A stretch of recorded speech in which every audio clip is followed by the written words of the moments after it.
Hello everyone, welcome to today's newsletter. Let us begin with a practice question for prelims. Take a look at the screen.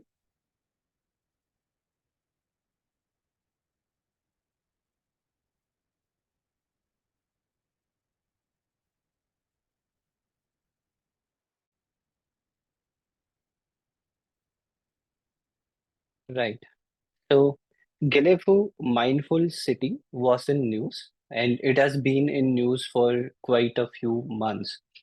So, when it comes to these kind of cities or any particular state or river or anything about any part of the world, immediately what you need to do is take a look at the map for it. Especially for Gelefu Mindful City, it is very important because it is in Bhutan and it is a city which is going to be developed as a very big tourist spot, and India is going to invest too much in this city. And now recently, Bhutan India talks has been going on, and this particular city and its infrastructure will be discussed to a greater extent. So take a look at the map where it is located. It is located very closely to Assam, and that is the question. Gelefu Mindful City of Bhutan is located near to which among the below mentioned cities? Obviously, Assam is the answer, but when you talk about Bhutan, people will immediately imagine it is very close to Sikkim. It is very close to Arunachal Pradesh. So mostly it will be these states. But this particular location is close to Assam. So it is very important. So be very careful when it comes to these kind of questions. Immediately take a look at the map. Whenever you are going through any location, you come across any location, or let it be about any country, immediately you need to take the map and look at it and see where it is located. So let's move to the topic of the day, multimodal transport hubs. Looks like a very simple topic, but it is very important from UPSC point of view. The reason is very simple. In GS1, there is a specific topic called urbanization. So, urbanization, sustainable urbanization, urbanization without much CO2 emission, or urbanization which will result in a reduction of global warming, these topics are extremely important for mains. In prelims, you might not get a question about it, but in mains, surely there is a very high chance, even if you do not get any question, you can use this particular initiative in your answer. So, what exactly is multimodal transport hub? The Indian Railways is planning, it is the Indian Railways which is planning to construct mega railway terminals with multimodal connectivity. Where they are planning in aspirational cities with a population of more than 10 lakh across the country, not specific to any particular location or any particular city. It is for the districts all over the country. What exactly is multimodal transport hub? It is a transportation node that will connect multiple transportation, such as people who are walking and coming, people who take bicycle, people who take cars, etc. So let me just give you a very good example for this. Consider that in a city, multiple bus stations are there and metro stations are there, and one primary railway station is there, and a airport is also there. Now what they do is, in all the locations, in all the localities, they will have bus connectivity. All these bus will go to the metros, and from metros it will connect to all the important parts of the city, including the airport and the railway station. So it becomes very easy for people to commute. So the basic idea is, for anyone from any part of the city, it should be very easy to commute using public transportation in a completely non-congested way. The best example for this is Delhi. Of course, in Delhi, still congestion is there because the population is extremely high, and metro has to be developed to all over the Delhi. So it is a little difficult in Delhi because the population is extremely high. But when you take some other states or some other cities where metro connectivity is there, for example, you take Chennai, you take Hyderabad, you take Cochin.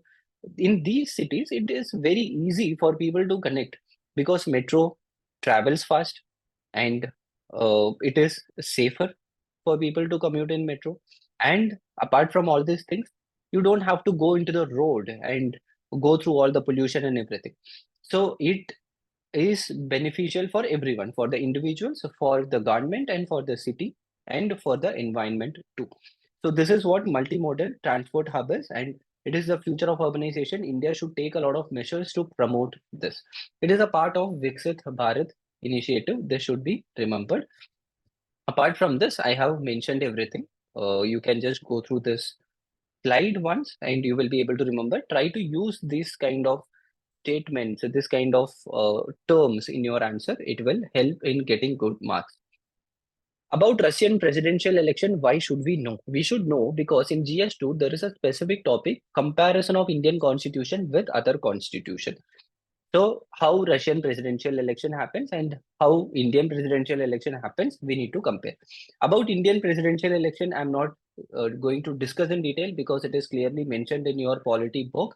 You can just go through that once.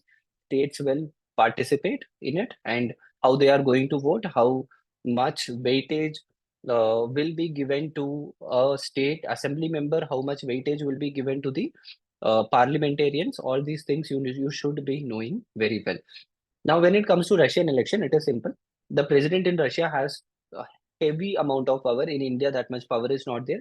So in India, it is indirect election. In Russia, it is direct election. People will directly vote for the president. The most important point here is the election in Russia does not happen once in 5 years. It happens once in 6 years. This is one thing. The eligibility of the candidate must be at least 35 years old. He must be a Russian citizen, should have been lived in Russia for at least 10 years, and that candidate should gather signature of at least 3 lakh voters.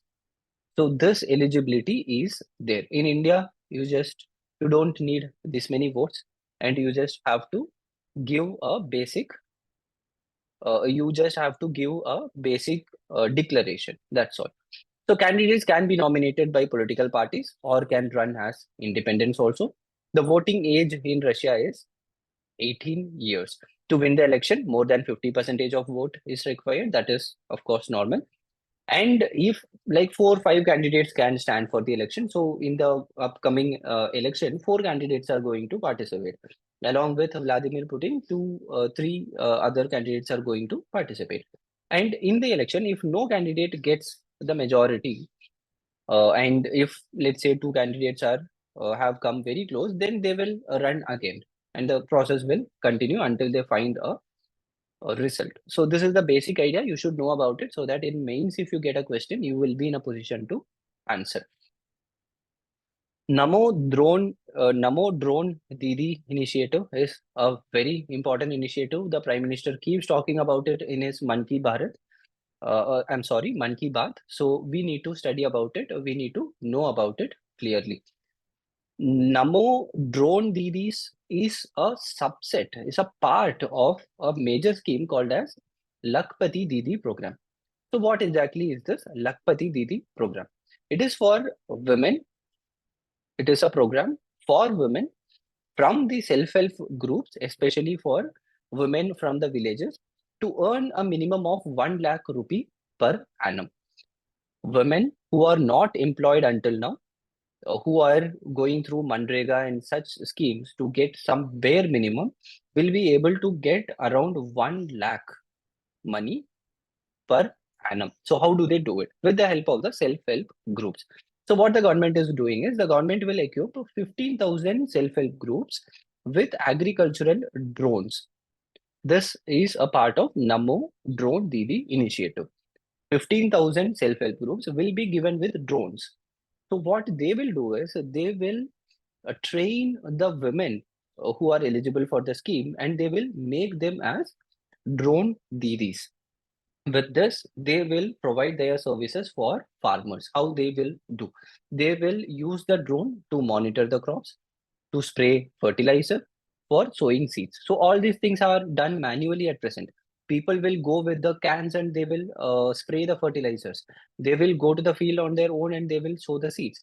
They will have to go on field and do the monitoring. Now you don't have to go through all this manual interference. You have the drone. A drone Didi is there. She will operate it. She will be the pilot of the drone, and she will come up with all kind of ideas. She will do all the work also. You just have to pay her the money. So this will empower the rural women by training them to become the drone pilot for agricultural purpose. It is a win-win for multiple actors. For government, technology is coming into agriculture, women empowerment is happening. For the women, they are getting money, financial independence. For the agriculturalist, manual labor is getting reduced, and whatever manual labor you have to pay for people, you can pay for the drone didi. So here everyone is going to get benefited. So the goal of the government is to create 3 crore Lakpati Didi.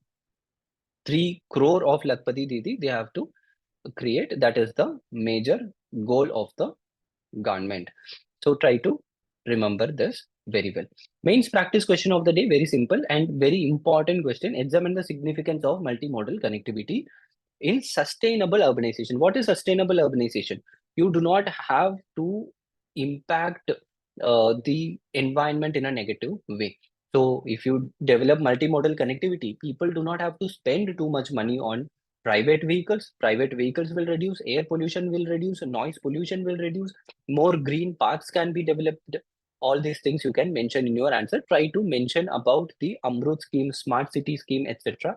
in your answer. You will get good marks. One important point which you can mention in your mains answer, if you are getting a question on technology upgradation, research and development, or if you are getting a question on electric vehicles, less pollution, etc., you can tell that one important measure the government of India has taken is to reduce the import duty on e-vehicles, finished e-vehicles which we import from the foreign countries. Earlier they used to have around 70 percentage to 100 percentage of taxes. Now it is just 15 percentage. So this is a very important point which you can mention in your answer.